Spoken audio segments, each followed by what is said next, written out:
Hey everybody, this is Adam Perry with TrueDFS, and I am here to go over tonight's 4-game NHL DFS slate. It's a smaller slate, as we usually get on Mondays, Wednesdays, and Fridays, but there's still plenty to go through, and we can always experiment with trying different things out and doing different things with our play-by-play sims using SaberSim, and with our projections to try and see if we could learn a little bit more about DFS and about DFS hockey. So, speaking of SaberSim, if you like what we see here, first of all, like and subscribe because we want to get more of our content out there. And then you could always head to TrueDFS.com and get the SaberSim subscription through us with the projections, with the premium Discord. So keep that in mind as you watch. Because these play-by-play sims and the contest simulations that we're going to run are a really cool way to get an edge in DFS. And really, they're becoming kind of the table stakes of DFS as more and more people use simulations. So I thought today, there's been some talk around the industry in different Discords about FanDuel NHL DFS. And I don't normally MME and I don't normally play on FanDuel, but I figured it would be interesting to see what we get there. And specifically, some people have been talking about goalies. And since it's our partner SaberSim in their Discord, people are wondering, they get such low projected goalies in the contest sims.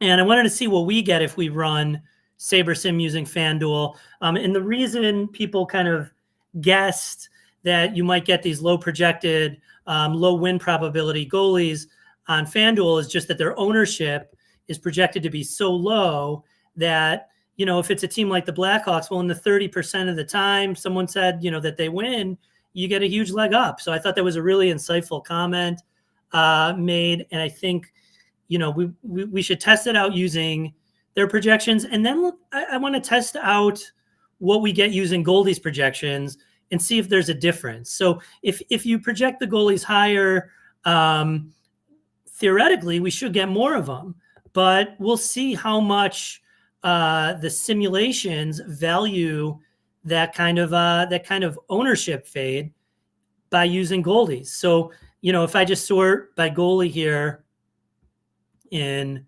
Goldie's FanDuel hockey projections, we get much different fantasy point projections than we are in SaberSim. So let's see how that changes the goalies that we get. We may not see everything. Sometimes in these videos, we don't catch anything. We're just going for 15 minutes. But if you see anything, feel free to hop in Discord and mention it. I would love to talk some NHL DFS in there with you, whether that's questions or just comments on what came out of this kind of experiment using two different projection sources, and to see not only what stacks we get and what kind of plays we get, but also in teams, but also specifically with the goalies, which people have been talking about a lot. So let's run it first. I'm in FanDuel on SaberSim. I'm going to keep it with the flagship MME ownership. Sometimes you see me do these videos and I switch it to the ownership of the different type of contests I'm playing. But today we're going to run specifically for FanDuel MME. I do not want to have salary restrictions, especially on a 4-game slate. There's going to be a lot of low price teams that may pop in there. And if we restrict it, who knows? So, and let's see, actually, let's go to let's put our contest sim in here. There's 2681 people. So that's, I think, how we want to size the SaberSim correlation and diversity sliders. So we got right there 2.8 sounds good to me. It is not a 20 max, it's 50 max. And we don't have to make two changes on FanDuel. So let's run them. So for those that are new to DFS that may be watching, what we're doing here is it's not just an optimizer that takes the projected fantasy points of these players and plugs them into lineups with some correlation between the players. What it's actually doing is simulating the games in a sort of play-by-play simulation and seeing what happens and then picking the best lineups that come out of those simulations. And then we're going to run a simulation of the contest. So we're going to say, okay, given these lineups that we just built, these 5,000 lineups, let's see if we project the other people we're playing against on FanDuel to be playing these sort of lineups that we have in our contest sims, which of our lineups are going to give us the best return on our investment. So that's all we are doing here. It can sound complicated, but believe me, over time, you watch more and more of these videos, you consume more content, you join us in Discord and all the various sharp Discords around the industry. There's a lot of them, especially for NHL DFS, and you will learn. So the first thing it's going to do, see how many people are in, what the entry limit is here.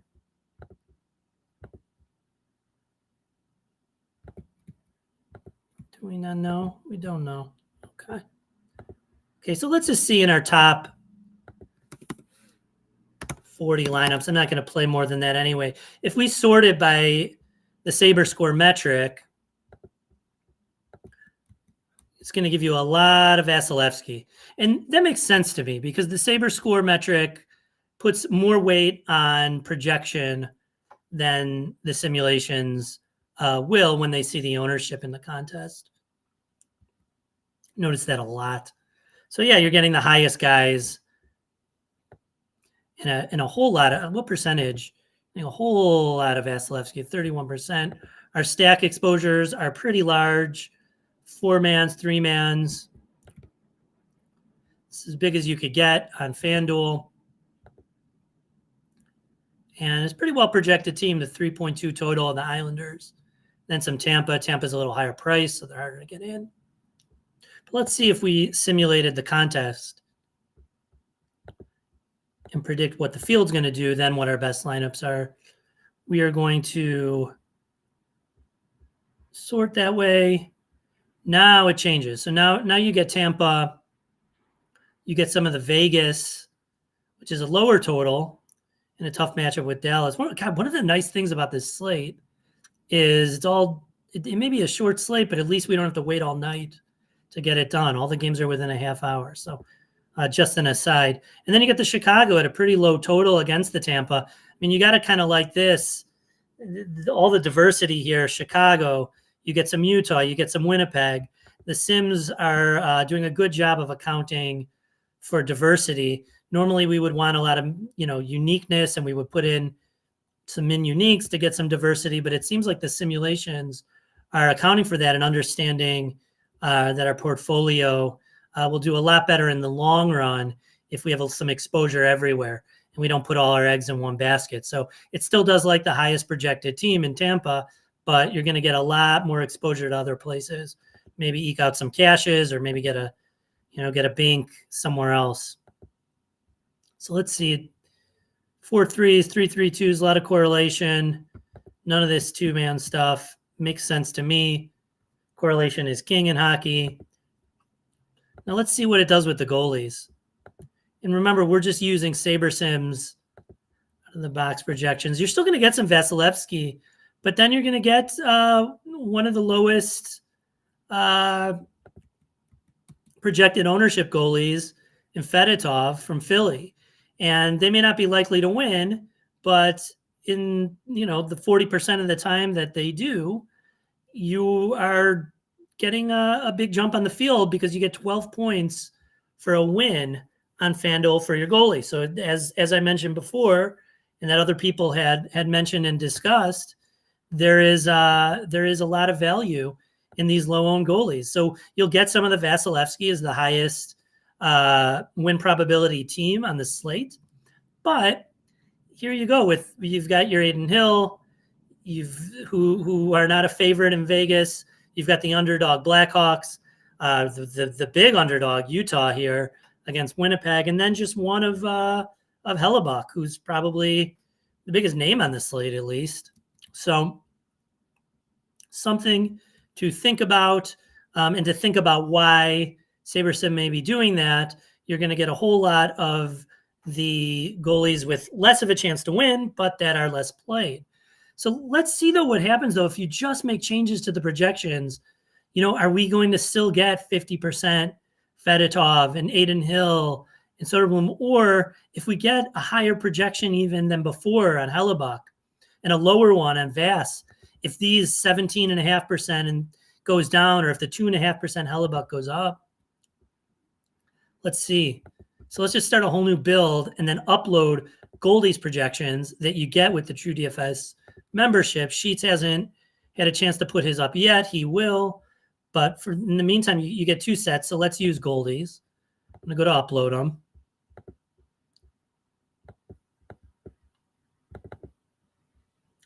And we've got the name of the players, the projections, the ownership. Good. Goldie's. These will be automatically uploaded for you if you're a TrueDFS member. I like to work in the old SaberSim, and I like to work in the screen I'm used to, so I just have it kind of separated. It's just out of habit. It would be a lot easier if I had Goldie's uploaded, and luckily you get that with TrueDFS. So now let's do the same thing. Run it. Forget any minimum salaries. 1,000 and 150 max. And boom. Let's make sure our sims are loaded. Yep. So we've got a contest sim ready to go. Once we get these done, we'll look at their Saber score metric SaberSim uses first, and then see if we get any answers on this, the changes to goalie stuff.